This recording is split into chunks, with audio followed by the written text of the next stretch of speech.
Hey, what's up, everybody? I've been away for quite a long time. We had a long break, but now I'm back. I have new earphones and I will be reviewing them all in detail. So let's get started. And in this video, I will be reviewing the Revonext QT2.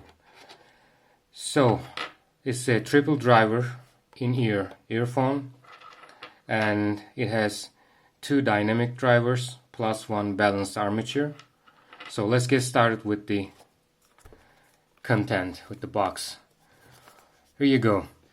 Here are some technical details. Revonext, you see triple drivers, two dynamic drivers, one balanced armature. And if you have noticed, there is an information saying that designed in Sweden, made in China. So I guess this is just, this was put here to make the consumers feel kind of safer, that it's not just a typical China crap product in a way, I guess. So let's move on. So that's basically a very basic, simple presentation. There you go, different size of ear tips here. Large, small, and medium ones are attached to the earphones themselves. They're here like this. Of course, I use them. I need to use them before I do the review, so that I can give more detailed information, more accurate information about them instead of just copy pasting. So this is basically it. And there's also there was supposed to be a small, books and shits kind of crap, but who needs them? Who reads them? So, and I think I lost them. Maybe I just threw it away at some point. So that's basically it. And here is the cable. And just to mention one small detail, for a stock cable, I think this cable isn't that bad. They are usually, if it's Chi-Fi, the stock cable are usually, not that good. But this isn't that bad, I would say. So let's get started with the things that I don't like and the things that I like about this earphone, which has built a lot of hype, which has been being talked for quite some time about this performance and everything. So let's get started with the things that I don't like first. As you all know, every product that I review and will review will of course have things that I don't like. So let's get started. First thing first, the rugged style, the square shaped style, as you can see, it can be fatiguing, especially during long time listenings, and if you haven't just put them in your ear, and if it's not comfortably in your ear for some reason, because of maybe the shape of your ear or something like that, it may be fatiguing after some hours. And that is the first thing that I don't like, this with this square shaped, rugged shaped earphones in general. But it doesn't have to mean that it will suck. Some of them will fit fine, some of them won't. This one sits in the middle. It isn't bad, but it can be fatiguing after long hours of listening. So moving on, the next thing that I don't like is, these earphones, they have really good bass and sub bass, especially nice sub bass. Sub bass is that rumbling, that humming, that gives you that feeling of vibration rather than the sound itself. It's almost felt as vibration because the frequency is too low, really low. So it's basically felt rather than heard. So sub bass is that, and this has a really strong sub bass. But yes, I'm still speaking of the things that I don't like. But the thing is, the sub bass is so strong that it sometimes even shadows the mid bass. Yes, I know it's a little bit weird, but it is what it is. It is so strong, if you check the FR graphs, you can see the frequency graphs. You can see that the sub bass is quite elevated, so that's almost maybe even higher than the mid bass itself. So that basically sometimes results in shadowing the actual mid bass, the actual bass that we hear, and that kind of gives you the illusion that the mid bass is not enough. The mid bass is strong and it's enough, but the fact that the sub bass is really equally foregrounded makes it sound like the mid bass isn't that strong, but it's not the truth. It's just the sub bass being way too foregrounded. That's just my opinion. Again, it's just my opinion. You might love it. If you're like a sub bass maniac, then you will love these. So next, if you're someone who has been using mid-focused earphones, and you love mids a lot, and when you listen to these earphones for quite some time, and if you're testing these when you're listening, so that means you're looking for the good things and the bad things, the strengths and weaknesses of these earphones, then you might notice that the mids are a little bit recessed, but not that much. This is because these Revonext QT2 earphones have slightly V-shaped sound signature. So that means, yes, the mids are a little bit recessed, but not as recessed as in a typical V-shaped earphones. So moving on, the unusually wide bore nozzles. How come this is a disadvantage? This is something that I don't like. Well, technically, this isn't something that you would, be thinking about, but the problem is, because they're unusually wide, it's really difficult to find a proper ear tip with the proper size.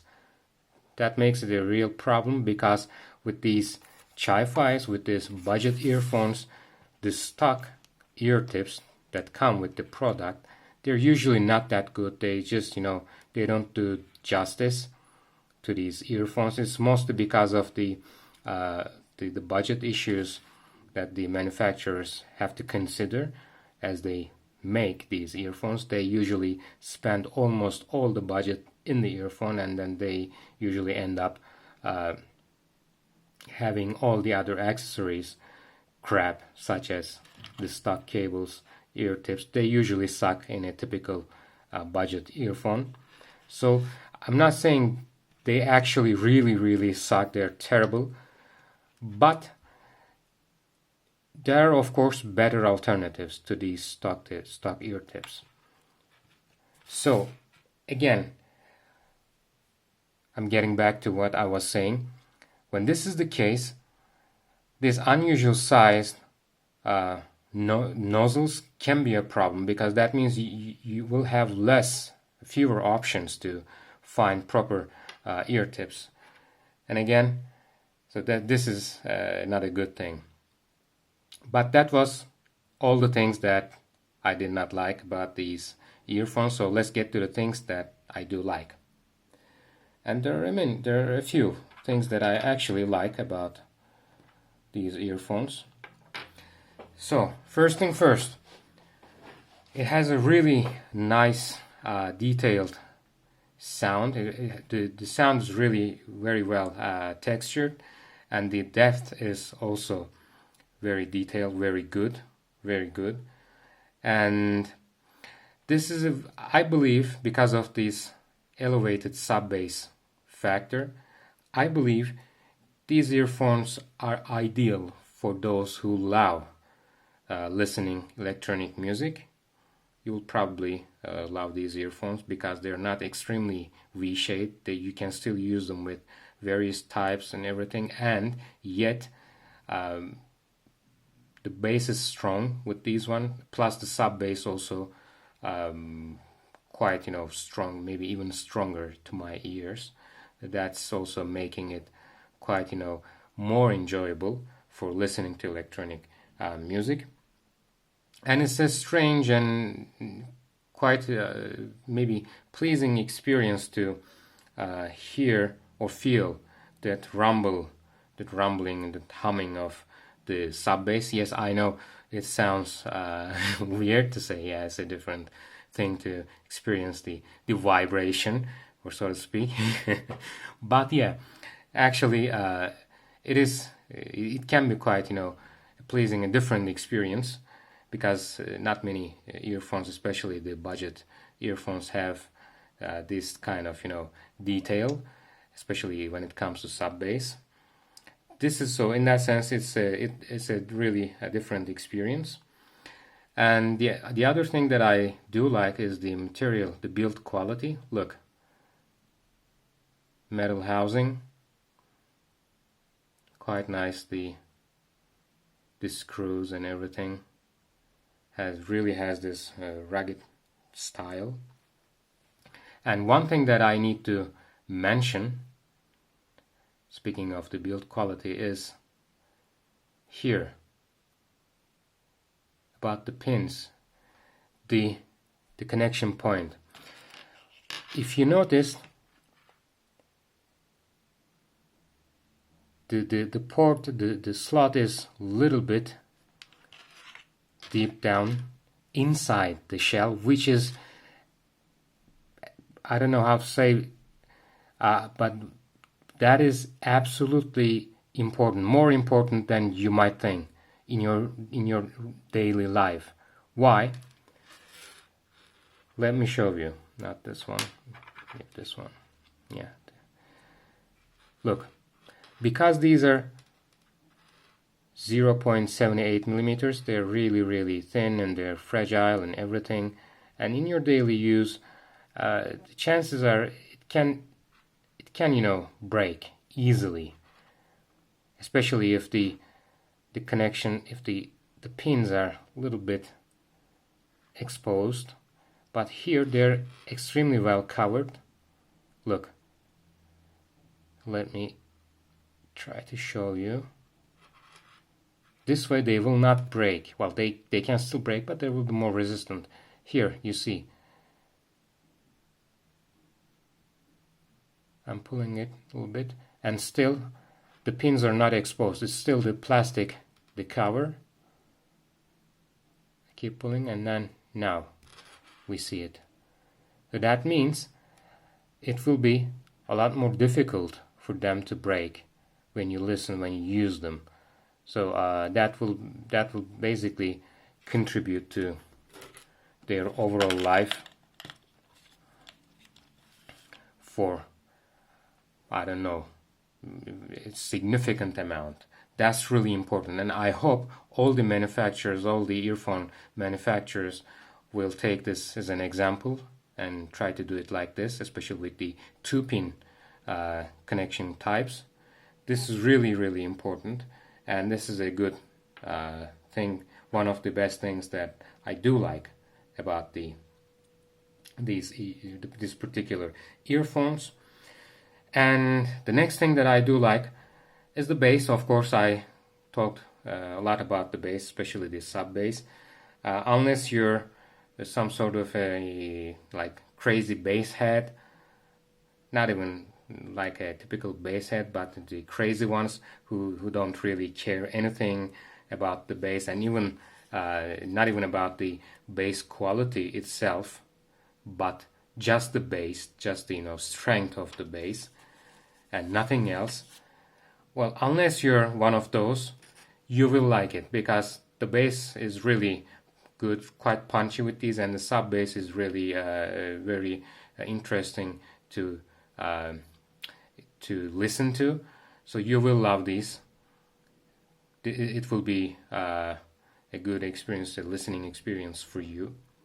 And that is basically all the things that I do like about the Revonext QT2. But of course you might be asking, yeah, what about the comparison with your favorites, the 10 Mach Pros. Here you go. Okay, let me bring my 10 Machs on the stage. Here you go. How do they fare against these? Well, actually it would be unfair to compare these two because they have different sound signatures, and the only thing and they have different characteristics, but the only thing that I can compare is probably the sound clarity, the texture and the depth. And in all of those, well, Revonext QT2s, they rock. They're of course better, and I think it's probably partly because of the triple driver setup here. It has balanced armature, so the highs are a little bit higher, and that's making them more clear, I guess. So these have only 2 dynamic drivers, and yeah, overall this is the only thing that you can compare in terms of which one is better. Other than that, they're different. How different? The bass is, mid bass is a lot stronger with this one. Well, not say a lot stronger, but I would say maybe faster decay and a little bit punchier bass, maybe just by a little, not too much, a little bit more foregrounded because they don't have the sub bass that these have. So that's the one difference. And also mids more foregrounded, recessed. Not too much recessed though, just a little bit recessed compared to these. By the way, compared to these, not compared to any other earphones out there. Compared to these, a bit recessed. Yes, these are a little bit mid foregrounded, I would say. These are a little bit V-shaped, so slightly V-shaped, not too much of V-shaped. So naturally the mids are a little bit recessed. And highs are a lot more, stronger on these. Not sibilant, no piercings, no pierces, nothing, no sibilants. But close to the edge, I would say. This is close to the edge of becoming sibilant. Still quite listenable. Like I said, I'm not into strong highs. I could maybe classify myself little bit high sensitive perhaps. Even so, I did not felt uncomfortable from listening to these, so no problems with that too. And overall this has more clarity, more depth and texture compared to these. But other than that, like I said, the sound signatures, the characteristics are different, so I cannot simply say yeah, this one is better or this one is better. But my favorite is still 10 Mach for now. So basically that is the review of Revonext QT2. In terms of price and performance, what you get for your bucks, I think it's a really good one, a good choice. It's definitely worth trying, especially if you're into the electronic music. So if you like the video, you can subscribe to my channel and stay tuned for the new videos that I mentioned will be coming soon. Alright, see you in another one.